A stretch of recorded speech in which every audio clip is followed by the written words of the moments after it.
नमस्कार प्यारे साथियों। स्वागत है यूनिक ज्ञान के प्लेटफॉर्म पर एक बार फिर से आप सभी का। और हम बात कर रहे हैं अपने नेक्स्ट लीडर्स की। जो हम राष्ट्रीय आंदोलन पर पढ़ रहे थे, विभिन्न नेताओं के नेतृत्व में किस प्रकार से राष्ट्रीय आंदोलन में अपना अपना पार्टिसिपेशन दिया गया, उनमें हम नेक्स्ट पढ़ते हैं अपना भीमराव अम्बेडकर। दो नेता हम ऑलरेडी पढ़ चुके हैं और आज हमारा जो है भीमराव अम्बेडकर के बारे में अपन आज जानकारी प्राप्त करने की कोशिश करेंगे। ठीक है, आपके एग्जाम में किस प्रकार से प्रश्न आते हैं भीमराव अम्बेडकर से संबंधित? तो उनके आरंभिक जीवन से संबंधित कम ही प्रश्न पूछे जाते हैं। किसी भी नेता के आरंभिक जीवन से संबंधित बहुत कम प्रश्न पूछने की प्रायिकता होती है, लेकिन फिर भी आपको पता इसलिए होना चाहिए बिकॉज एक्सक्लूसिवली मेंशन किया हुआ है आपके सिलेबस में भीमराव अम्बेडकर। अब जब एक्सक्लूसिवली मेंशन किया जाता है ना, तो कभी भी आप ये हमेशा उस चीज को टेकन फॉर ग्रांटेड मत लेना कि इनके आरंभिक जीवन से प्रश्न नहीं पूछे जा सकते हैं। डेफिनेटली पूछे जा सकते हैं। ठीक है, तो इनके आरंभिक जीवन के बारे में जानकारी में प्राप्त करेंगे। फिर इनका सामाजिक सुधार में क्या क्या रोल रहा है उनके बारे में जानकारी। इसके अलावा इनकी राजनीतिक उपलब्धियां, पॉलिटिकल अचीवमेंट्स क्या क्या रही है, उनसे संबंधित जो भी इनके विचार रहे हैं वो विचार और इनके प्रमुख लेखन। यहां से सर्वाधिक प्रश्न पूछने की उम्मीदें रहती है बाबा साहब के बारे में। तो वो प्रमुख लेखन से संबंधित आपसे प्रश्न पूछे जाएंगे और उनकी कुछ पत्रिकाएं वगैरह है वो भी इनमें शामिल हो जाएगी। तो हम बात करते हैं आज बाबा साहब भीमराव अम्बेडकर के बारे में। ठीक है, तो सबसे पहली बात अपन को पता ये होना चाहिए कि जन्म कब हुआ, कहाँ हुआ, माता पिता का नाम क्या है, वाइफ है तो उसका नाम क्या है, प्लस इन्होंने अपनी एजुकेशन क्वालिफिकेशन कहाँ से कंप्लीट करी है। ये सारी चीजें जो है अपने इनके आरंभिक जीवन में ऐड करते हुए चलते हैं। तो आरंभिक जीवन के बारे में देखें तो 14 अप्रैल 1891 में इनका जन्म होता है। कहाँ होता है? महू डिस्ट्रिक्ट में होता है। महू छावनी पड़ती थी, जैसे नीमच छावनी है मध्य प्रदेश में, जो राजस्थान की 1857 क्रांति में भी हम पढ़ते हैं। तो नीमच की तरह महू में भी एक छावनी हुआ करती थी उस समय अंग्रेजों की। ठीक है, तो उस महू छावनी में इनका जन्म होता है, मध्य प्रदेश में पड़ती। और रामजी अम्बेडकर और भीमाबाई के पुत्र हुआ करते थे। और आरंभिक जीवन जो है वो इनका जो है गांव में, अपने गांव में बीता। और फिर जो है ये बाद में जो है अपने बंबई आ गए थे, बंबई यूनिवर्सिटी में पढ़ने। तो इनकी जो दो पत्नियां हैं, सबसे पहले इनकी पत्नियों के बारे में देख लो। दो पत्नियां हैं इनके। ठीक है, पहली पत्नी है रमाबाई और दूसरी पत्नी है सविताबाई। ठीक है, सविताबाई एक उच्च कुलीन पत्नी हुआ करती थी इनकी। ठीक है, तो ये भी ध्यान रख लेना कि उच्च कुल में विवाह किया है इन्होंने, तो सविताबाई जो है इनकी उच्च कुलीन पत्नी हुआ करती थी। ठीक है, तो ये आपसे प्रश्न पूछा जा सकता है कि किस सामाजिक सुधारक ने अपने से उच्च कुलीन महिला से विवाह किया था? तो वो कौन थे? अपने बाबा साहब भीमराव अम्बेडकर। सविताबाई से विवाह किया था। तो ये एक महत्वपूर्ण प्रश्न बन सकता है। इसके अलावा इनसे शिक्षा से संबंधित प्रश्न पूछे जाते हैं। तो इनकी आरंभिक शिक्षा जो है, मैंने बताया प्रारंभिक शिक्षा अपने गांव में हुई है। और प्रारंभिक शिक्षा से जैसे गांव से बाहर निकले, बंबई पहुंचे, तो बंबई प्रांत जो है उसमें जो सबसे फेमस विश्वविद्यालय वो है बंबई विश्वविद्यालय। और बंबई विश्वविद्यालय में इन्होंने एजुकेशन की अपनी बीए स्नातक। कब किए? 1912 में स्नातक कंप्लीट हो जाएगी, है ना, बंबई में। ठीक है, अब ये क्या करते हैं, ये अध्ययनरत रहते हैं, कहीं जॉब करते हैं, सारे कार्य करते हैं। ठीक है, तो गायकवाड़ महाराजा हुआ करते थे उस समय। ठीक है, गायकवाड़ महाराजा ने एक स्कॉलरशिप प्लान अपने जो बहुत जो कमजोर वर्ग के लोग हैं और जो बहुत ज्यादा दलित, मतलब जिनके पास पैसा नहीं है, धन की कमी है, उस वजह से बाहर जाके पढ़ाई नहीं कर पाते हैं, तो उनके लिए गायकवाड़ महाराजा ने एक छात्रवृत्ति योजना चालू की थी। और उस छात्रवृत्ति योजना में के तहत इनको कोलंबिया यूनिवर्सिटी में, कोलंबिया विश्वविद्यालय में इनको यूएसए, अपना संयुक्त राज्य अमेरिका में इनको पढ़ने का मौका मिलता है। और 1927 में यूएसए में ये जाके अपनी डिग्री प्राप्त करते हैं कोलंबिया विश्वविद्यालय से, महाराजा गायकवाड़ की छात्रवृत्ति पर। ठीक है, तो ध्यान रख लेना, प्रश्न ये पूछा जा सकता है कि अंबेडकर जो है कोलंबिया विश्वविद्यालय में कहा, किसकी छात्रवृत्ति के अंतर्गत गए थे? तो महाराजा गायकवाड़ छात्रवृत्ति के अंतर्गत गए थे। और इसके बाद इनको देख लेना कि जब ये वापस आएंगे तो महाराजा के यहाँ सचिव का कार्य भी किया है इन्होंने काफी समय तक। तो ये भी इंपॉर्टेंट चीज है कि महाराजा के यहाँ पे सचिव का कार्य, सचिव सबसे इंपॉर्टेंट पद होता है किसी भी व्यक्ति का, सेक्रेटरी, पर्सनल सेक्रेटरी।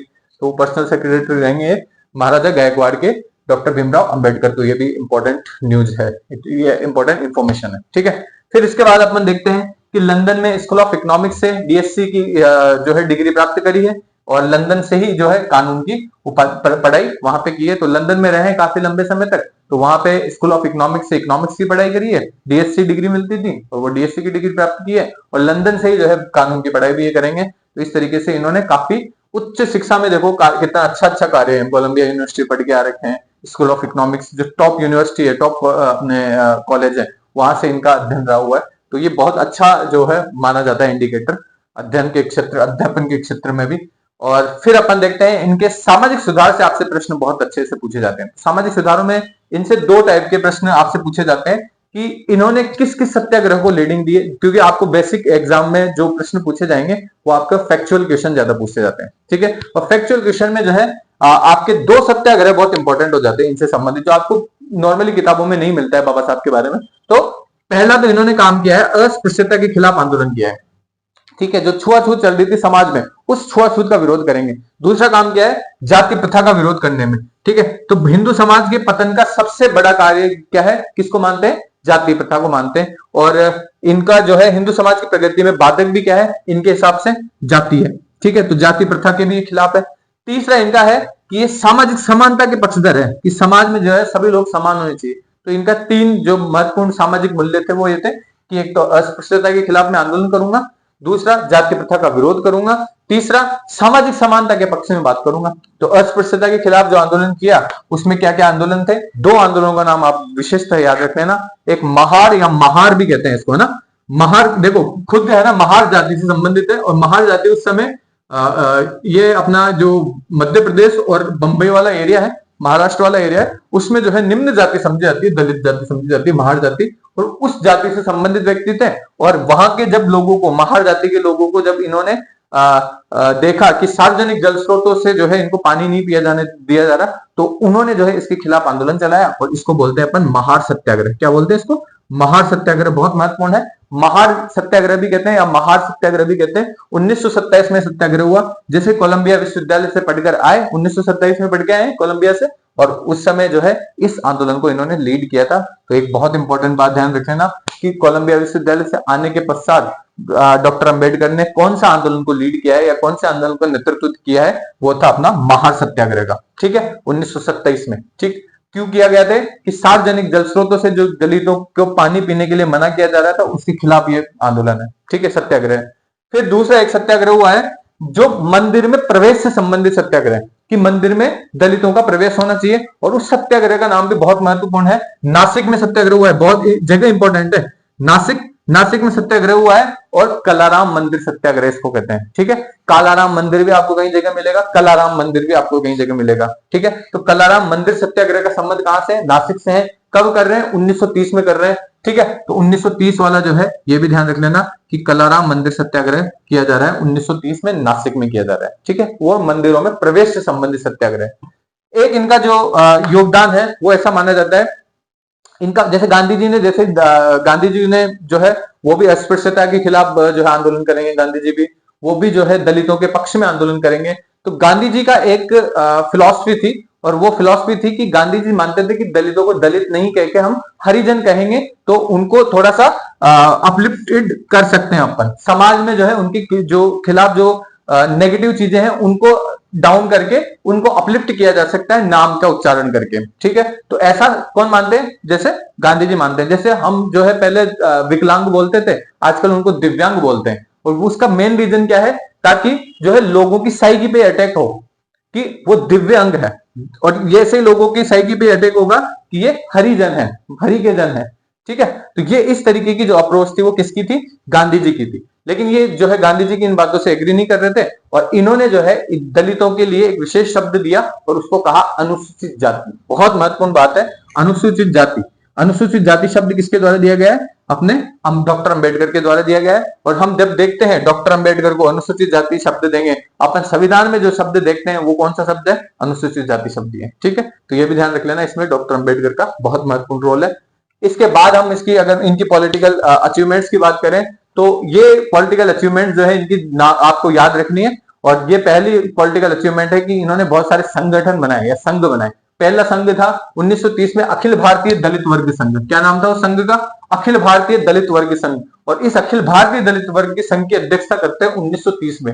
हालांकि ये संघ तो 1915 से ही एक्टिव है, 1915-16 से एक्टिव है, लेकिन इनकी जो अध्यक्षता की जाएगी दलित भारतीय दलित एकता के नाम से भारत के जितने भी दलित हैं उनको एकता के फॉर्म, एक ही प्लेटफॉर्म पर लाना इनका उद्देश्य हुआ करता था मुख्य, और ये राजनीतिक चेतना जगाना चाहते थे विशेषकर दलितों में। तो इस वजह से इस संगठन की स्थापना की गई थी। इसके बाद जब 1936 में आएंगे, 1936 में इन्होंने स्वतंत्र लेबर पार्टी, है ना, एक अलग पार्टी बनाई, स्वतंत्र लेबर पार्टी उसका नाम था, और उसी को बाद में नाम दे दिया गया था अखिल भारतीय अनुसूचित जाति संघ, ठीक है, जिसको अपन शेड्यूल्ड कास्ट फेडरेशन भी कहते हैं। तो ये दोनों इंपॉर्टेंट संगठन नाम याद रख लेना। इसके बाद इन्होंने क्या किया था, इनके जो प्रमुख सुधार है ना, इनका जो सबसे मेन जो इनका भारत के जो मेन जो धरातल में लोग रहते थे ना, निम्न तबके में, उन लोगों के सुधार पर इनका सबसे प्रमुख ध्यान जाता था। तो इन्होंने क्या किया है, सबसे ज्यादा सुधार की आवश्यकता उस समय किस पे थी, एक तो स्त्रियों के अधिकारों से संबंधित सुरक्षा पर सबसे ज्यादा सुधार की आवश्यकता थी, प्लस उस समय दलित वर्ग के सुधार पर सबसे ज्यादा आवश्यकता थी। तो इन दोनों पर, श्रमिक अधिकार, दलित अधिकार, महिला अधिकार और भूमि सुधार, इन सब पे इन्होंने कार्य किया है, ठीक है। तो ध्यान रख लेना कि भूमि सुधार, श्रमिक अधिकार, महिला अधिकारों पर कार्य करने वाले व्यक्ति कौन थे, डॉक्टर भीमराव अम्बेडकर थे, ठीक है। ऐसा प्रश्न पूछे जा सकते हैं। फिर अपन ने देखा, अपन देखते हैं कि गांधी जी और कांग्रेस की विचारधारा से पूरी तरह से असहमत थे। गांधी जी को भी न तो गांधी जी की विचारधारा से एग्री कर रहे हैं, न कांग्रेस की विचारधारा से एग्री कर रहे हैं, तो दोनों की विचारधारा से क्या थी, इनकी असहमति थी। लेकिन राष्ट्रीय आंदोलन की बात जब आती है ना कि अंग्रेजों को भारत से निकालना है, तो उसके लिए राजी होते हैं, है ना, उसके लिए ये एग्री करते हैं कि राष्ट्रीय आंदोलन में जरूर पार्टिसिपेशन करेंगे, लेकिन कांग्रेस और अपने महात्मा गांधी के नेतृत्व में नहीं पार्टिसिपेट करूंगा मैं, ठीक है। तो इन दोनों से इनकी असहमति रहती थी, राष्ट्रीय आंदोलन से भी असहमति है, गांधी जी से भी असहमति है। आप देखेंगे अपन गांधी जी से कैसे असहमति है। गोलमेज सम्मेलन होता है और 1930, 31, 32 3 साल गोलमेज सम्मेलन चलता है। 1930 में पहला गोलमेज सम्मेलन होगा, 1931 में दूसरा और 1932 में तीसरा। ये 3 गोलमेज सम्मेलन होंगे उस समय, ठीक है। तो इन तीनों गोलमेज सम्मेलन में इन्होंने अपना पार्टिसिपेशन दिया था और तीनों गोलमेज सम्मेलन में शामिल हो गए, ठीक है। तो ये ध्यान रख लेना, 1930, 31, 32 तीनों गोलमेज सम्मेलन में शामिल होने वाले अपने कौन है, डॉक्टर भीमराव अम्बेडकर है अपने।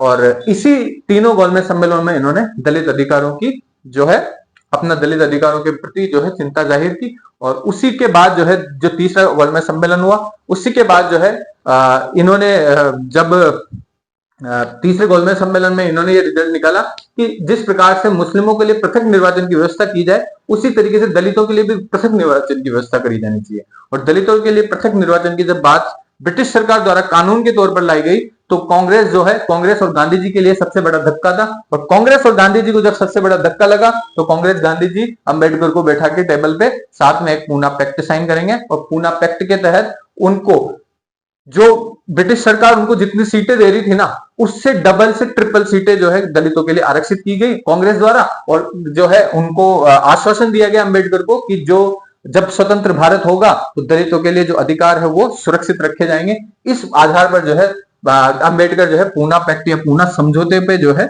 एक तरीके से जो है पूरी तरह से अपना एग्री करते हैं। और ये ध्यान रख लेना, 26 सितंबर 1932 को पूना पैक्ट होता है। किस किस के बीच में होता है, गांधी जी और अम्बेडकर के बीच में होता है। तो गांधी जी और अम्बेडकर के बीच में होता है कौन, पूना पैक्ट, ठीक है। तो ये बहुत इंपॉर्टेंट तथ्य है। और ध्यान रख लेना, गांधी जी की तरफ से कौन साइन करेगा, मदन मोहन मालवीय जी साइन करेंगे, मदन मोहन मालवीय जी, ठीक है। तो ये ध्यान रख लेना, ये इंपॉर्टेंट फैक्ट्स हैं जो आपसे एग्जाम में पूछे जा सकते हैं। लेकिन ध्यान रखना, गांधी जी और अम्बेडकर के बीच में ये साइन हो गए, कौन सा, पूना समझौता। उसके बाद 22 दिसंबर 1939 को इन्होंने मुक्ति दिवस मनाया। क्यों मनाया मुक्ति दिवस, कांग्रेस की सरकार बनती है, 1938 में चुनाव होते हैं, आम चुनाव, और उस समय कांग्रेस की सरकार बनती है। लेकिन प्रथम विश्व युद्ध, दूसरे विश्व युद्ध की जो चीजें होनी शुरू हो जाती है उस समय 22 दिसंबर को, और कांग्रेस मंत्रिमंडल ने किसी बात से नाराज होकर वहां से जो है इस्तीफा दे दिया। और कांग्रेस मंत्रिमंडल जब पूरा इस्तीफा दे देगा, पूरा विधान परिषद खाली हो जाएगा कांग्रेस से, तो इस खुशी में जो है इस अपना मुस्लिम लीग और जो इनकी पार्टी थी अपने डॉक्टर भीमराव अम्बेडकर की, इन्होंने जो है जश्न मनाया मिलकर। तो उसे को मुक्ति दिवस कहते हैं। तो मुक्ति दिवस कब मनाया इन्होंने, 22 दिसंबर 1939 को। किस किसने मनाया, जिन्ना ने और अम्बेडकर ने, दोनों ने क्या किया है, मुक्ति दिवस मनाया 22 दिसंबर 1939। बहुत इंपॉर्टेंट तिथि है, ध्यान रख लेना। मुक्ति दिवस मनाया कांग्रेस की सरकारों के इस्तीफा देने के उपलक्ष्य में, ठीक है। ये बहुत महत्वपूर्ण बात है। फिर अपन देखते हैं संविधान सभा में क्या क्या इनका इंपॉर्टेंट रोल था। संविधान सभा में इनका इंपॉर्टेंट रोल ये था कि 1946 में सबसे पहले अम्बेडकर साहब को अपने बंगाल से खड़ा किया गया और बंगाल से चुनकर गए कहां पर, संविधान सभा में। ठीक है, बाद में जब बंबई में सीट खाली हो गई, वहां पर एम आर जयकर थे उस समय, और एम आर जयकर की सीट खाली हो गई, तो उनकी जगह पर जो है 1947 में जब देश आजाद हो जाएगा उस समय बंबई से इनको सीट मिलती है, और बंबई से जो है ये चुनाव लड़के एक तरीके से प्रतिनिधित्व के तौर पर जो है बंबई का प्रतिनिधित्व करते हुए संविधान सभा में शामिल होते हैं। कौन, अंबेडकर। तो बहुत इंपॉर्टेंट ध्यान रखते हैं ना कि आजादी से पहले अंबेडकर कहां से जो है संविधान सभा में प्रतिनिधित्व करते हैं, वो बंगाल से करते हैं। आजादी के बाद कहां से करते हैं, अपने बंबई से करते हैं। तो ये दोनों चीजें ध्यान रख लेना, बहुत इंपॉर्टेंट है आपके एग्जाम के पॉइंट ऑफ व्यू से।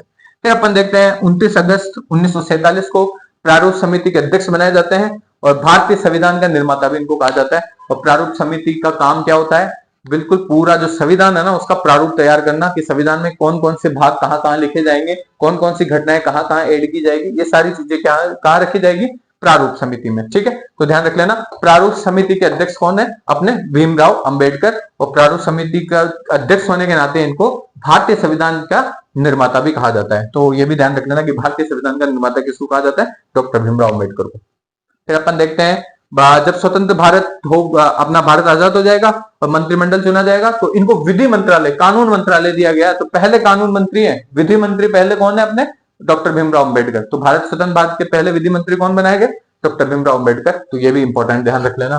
फिर इनके विचार जो है वो उससे आपसे प्रश्न पूछे जा सकते हैं। इन्होंने शिक्षा से संबंधित क्या कहा है, शिक्षा से संबंधित एक इंपॉर्टेंट लाइन है जो आपसे एग्जाम में पूछी जाती है, शिक्षित बनो, संगठित रहो और संघर्ष करो। एजिटेट और ऑर्गेनाइज। क्या, एजुकेट, एजिटेट और ऑर्गेनाइज, शिक्षित बनो, संगठित रहो और संघर्ष करो। ये इनका फेमस जो है स्टेटमेंट है। इसके अलावा इन्होंने समानता और न्याय पर भी बात की। समानता के बारे में क्या कहा है, समानता और न्याय के बारे में कि समाज के प्रत्येक व्यक्ति को समान अधिकार मिलना चाहिए। क्या मिलना चाहिए, समाज के प्रत्येक व्यक्ति को समान अधिकार मिलना चाहिए, ऐसा बाबा साहब मानते हैं। और इसके अलावा इन्होंने राजनीतिक जागरूकता पर क्या कहा है कि राजनीतिक अधिकारों के बिना सामाजिक स्वतंत्रता अधूरी है। अगर किसी को राजनीतिक अधिकार ही नहीं मिल रही है तो सामाजिक सुरक्षा नहीं मिलेगी उसको, है ना। तो राजनीतिक अधिकारों के बिना सामाजिक स्वतंत्रता जो है वो अधूरी है, तो ये ऐसा मानते हैं। फिर इन्होंने जो है 14 अक्टूबर 1956 में बौद्ध धर्म में एंट्री ले ली थी और बौद्ध बन गए थे। लाखों लोगों के साथ जो है बौद्ध धर्म स्वीकार कर लेंगे। और ये भी एक इंपॉर्टेंट ध्यान रख लेना, 14 अक्टूबर 1956 को बौद्ध बन गए थे, बौद्ध धर्म में शामिल हो गए थे लाखों लोगों के साथ। और 6 दिसंबर 1956 को दिल्ली में इनका निर्वाण हो जाता है, या ये जो है परम धाम को प्राप्त हो जाते हैं 6 दिसंबर 1956 में। 1990 में इनको भारत रत्न मिला है। 1991 में किसको मिला है, अपने पटेल को मिला है। 1955 में किसको मिला है, जवाहरलाल नेहरू को मिला है। तो ये भी ध्यान रख लेना, कभी कभी पूछ रहे भारत रत्न इनको कब कब मिला है, क्योंकि आपके सारे सिलेबस में दिए हुए हैं, तो सारी जानकारी प्राप्त होनी चाहिए आपको इनसे संबंधित। फिर इनके बारे में अपन देखते हैं, प्रमुख लेखन से संबंधित इनसे प्रश्न पूछे जाते हैं ज्यादातर। तो प्रमुख लेखन कार्य कौन कौन सा था, तो पहला है हु आर शूद्राज, शूद्र कौन है, ये इनका प्रमुख लेखन कार्य है। तो शूद्र कौन है, और बुद्धा एंड हिज धम्मा, ये दोनों तो बहुत इंपॉर्टेंट है। Who are Shudras, Buddha and his Dhamma, untouchable, ये भी इंपॉर्टेंट है। और एनिहिलेशन ऑफ कास्ट, ये भी महत्वपूर्ण है। एनिहिलेशन का मतलब होता है पूरी तरह से समाप्त कर देना, एकदम खत्म कर देना, है ना। एनिहिलेशन बोलते हैं एक तरीके से पूरी तरह समाप्त कर देना, यानी कि जातियों को पूरी तरह समाप्त कर दो, ऐसा एनिहिलेशन ऑफ कास्ट में लिखते हैं। अनटचेबल, अस्पृश्यता। हु आर शूद्राज, शूद्र कौन है। थॉट्स ऑन लिंग्विस्टिक स्टेट, उस समय देखिए इनकी 1956 में डेथ हो रही है। 1952-53 में एक बहुत बड़ा मुद्दा, विवादित मुद्दा जो है भारत के सामने था, और वो था कि राज्यों को भाषाई आधार पर बनाया जाना चाहिए या नहीं बनाया जाना चाहिए। उस आधार पर इनके अपने विचार रखे हैं इन्होंने थॉट्स ऑन लिंग्विस्टिक स्टेट्स में। ठीक है, तो ये भी इनकी एक प्रमुख किताब है भीमराव अंबेडकर की। और बुद्धा एंड हिज धम्मा, बाद में बुद्ध धर्म को अपना लेते हैं, बौद्ध धर्म को, तो बुद्धा एंड हिज धम्मा इनकी किताब है। ये इनकी एक पत्रिका का नाम याद रख लेना, उसका नाम है मूक नायक। 1920 में इन्होंने एक पत्रिका जो है निकाली, उसका नाम था मूक नायक, साप्ताहिक पत्रिका है, बहुत महत्वपूर्ण पत्रिका है। ठीक है, तो ये ध्यान रख लेना आप, फटाफट से इसका रिवीजन कर लेते हैं अपन। डॉक्टर भीमराव अंबेडकर, जिनको बाबा साहब भी कहा जाता है, महाजाति से संबंधित थे। 14 अप्रैल 1891 में महू छावनी में मध्य प्रदेश में जन्म होता है। रामजी अंबेडकर भीमाबाई अंबेडकर की संतान थे। 2 पत्नियां थी, रमाबाई और सविताबाई। और जब शिक्षा जो है इनकी आरंभिक बंबई विश्वविद्यालय से हुई 1912 में स्नातक, और गायकवाड़ महाराजा की छात्रवृत्ति पर कोलंबिया यूनिवर्सिटी में गए। 1927 में यूएसए से जो है कंप्लीट की अपनी पीजी। उसके बाद ये सचिव रहेंगे महाराजा गायकवाड़ के कुछ दिनों, और लंदन में स्कूल ऑफ इकोनॉमिक्स से डीएससी की उपाधि धारण की, और लंदन से कानून की पढ़ाई भी इन्होंने कंप्लीट की। इसके अलावा इनका सामाजिक सुधार में योगदान जो है, महार सत्याग्रह 1927 को लीड किया और नासिक में कलाराम मंदिर सत्याग्रह 1930 से जुड़े रहे। जाति प्रथा का इन्होंने विरोध किया, अस्पृश्यता का विरोध किया, सामाजिक समानता का पक्षधर थे और सामाजिक समानता के तहत इन्होंने क्या किया, दलित और हरिजन शब्द को नहीं स्वीकारा और उसकी जगह अनुसूचित जाति शब्द दिया, इसीलिए हमारे संविधान में अनुसूचित जाति शब्द है। फिर अपन देखते हैं इन्होंने राजनीतिक इनकी उपलब्धियां कौन कौन सी है। 1930 में जो है अखिल भारतीय दलित वर्ग संघ का गठन किया, है ना। 1916 से हालांकि ये शुरू हो जाता है, 1915-16 से, और बाद में जो है इसकी अध्यक्षता करेंगे 1930 से डॉक्टर भीमराव अंबेडकर। और ये भारतीय दलित एकता के लिए कार्य करता है और राजनीतिक चेतना बढ़ाता है दलितों में। और 1936 में स्वतंत्र लेबर पार्टी जो है, जिसको अखिल भारतीय अनुसूचित जाति संघ बाद में नाम दिया गया, उसको शेड्यूल्ड कास्ट फेडरेशन भी कहा जाता है, इसको all India scheduled caste federation, ठीक है। तो ये भी एक संगठन जो है 1936 में इनके द्वारा बनाया गया, स्वतंत्र लेबर पार्टी के नाम से। फिर अपन देखते हैं भूमि सुधार, श्रमिक अधिकार, महिला अधिकार, दलित अधिकार, इन सब पर जो है ये इनके समर्थक माने जाते हैं। गांधी जी और कांग्रेस की विचारधारा से इनकी असहमति थी, इसलिए राष्ट्रीय आंदोलन में जो है गांधी जी कांग्रेस को स्वीकार नहीं करते हैं, अपनी स्वतंत्र जो पार्टी बनाते हैं, अपने स्वतंत्र विचारों के साथ जो है राष्ट्रीय आंदोलन में हिस्सा लेते हैं। ऐसा नहीं कि राष्ट्रीय आंदोलन से दूर चले गए, राष्ट्रीय आंदोलन में बहुत प्रत्यक्ष योगदान रहा है डॉक्टर अम्बेडकर का, तो बहुत इंपॉर्टेंट ध्यान रख लेना। फिर अपन देखते हैं गवर्नमेंट सम्मेलनों में तीनों में भाग लिया इन्होंने, 1930, 31, 32 तीनों में भाग लिया। 32 में जब मैंने बताया आपको कि जो लंदन में बैठे अधिकारियों द्वारा इनको स्पेशल सीटें दी गई थी दलितों के लिए, जैसे मुस्लिमों को पृथक निर्वाचन अधिकार दिए गए थे उसी आधार पर, तो इसका विरोध किया गांधी जी द्वारा और गांधी जी ने अंबेडकर को बुलाकर जो है उनसे ज्यादा सीटें इनको ऑफर की और उसके बाद जो है पूना समझौता साइन हुआ 26 दिसंबर 1932 को। और मुक्ति दिवस मनाया इन्होंने 22 दिसंबर 1939 को। क्यों मनाया था, बताया था कि कांग्रेस मंत्रिमंडल का इस्तीफा दे दिया गया था और कांग्रेस मंत्रिमंडल ने जब इस्तीफा दे दिया तो मुस्लिम लीग के साथ जो है इन्होंने कौन सा दिवस मनाया, मुक्ति दिवस मनाया 22 दिसंबर 1939 को। संविधान सभा में 1946 से बंगाल से चुन के गए, बाद में जो है 1947 में बंबई से गए प्रतिनिधित्व के तौर पे, और एमआर जयकर की सीट जब खाली हुई थी तो उसके स्थान पर गए थे। 29 अगस्त 1947 को प्रारूप समिति के जो अध्यक्ष हैं इनको बनाया गया और प्रारूप समिति के अध्यक्ष होने के नाते ही जो है संविधान के निर्माता कहे जाते हैं। फिर देखते हैं कि पहले स्वतंत्र भारत के पहले विधि मंत्री इन्हीं को बनाया गया। इनके जो प्रमुख विचार है उनके ऊपर ध्यान देना बहुत इंपॉर्टेंट है। एजुकेट, एजिटेट एंड ऑर्गेनाइज, इनका फेमस स्टेटमेंट है। शिक्षित रहो, संघर्ष करो और संगठित रहो, ठीक है। फिर अपन देखते हैं समानता और न्याय के प्रति इनके विचार क्या थे कि समाज में प्रत्येक व्यक्ति को समान अधिकार होना चाहिए और राजनीतिक जागरूकता के तौर पर इन्होंने कहा था कि राजनीतिक अधिकारों के बिना सामाजिक स्वतंत्रता अधूरी है। बौद्ध धर्म स्वीकार कर लेते हैं 14 अक्टूबर 1956 को और बहुत सारे लाखों लोग इनके साथ बौद्ध धर्म स्वीकार करेंगे बंबई में, ठीक है। फिर अपन देखते हैं 6 दिसंबर 1956 में दिल्ली में इनका निर्वाण हो जाता है। 1990 में भारत रत्न मिलता है।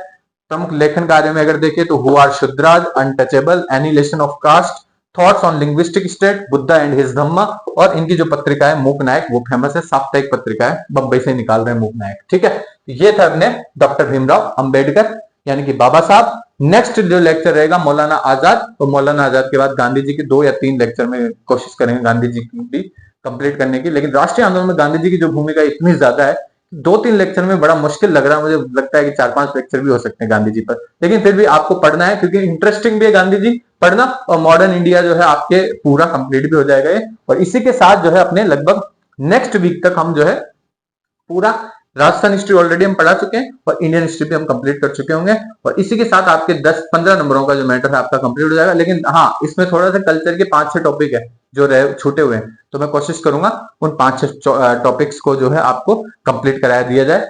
और हम जो है नेक्स्ट लेक्चर में मिलते हैं अपने मौलाना आजाद के साथ। इसी के साथ जो है हमारा लेक्चर खत्म होता है। आप सभी का अपना कीमती वक्त देने के लिए बहुत बहुत धन्यवाद। आप सभी हमारे साथ जुड़े इसके लिए भी आपका बहुत बहुत धन्यवाद। Thank you so much.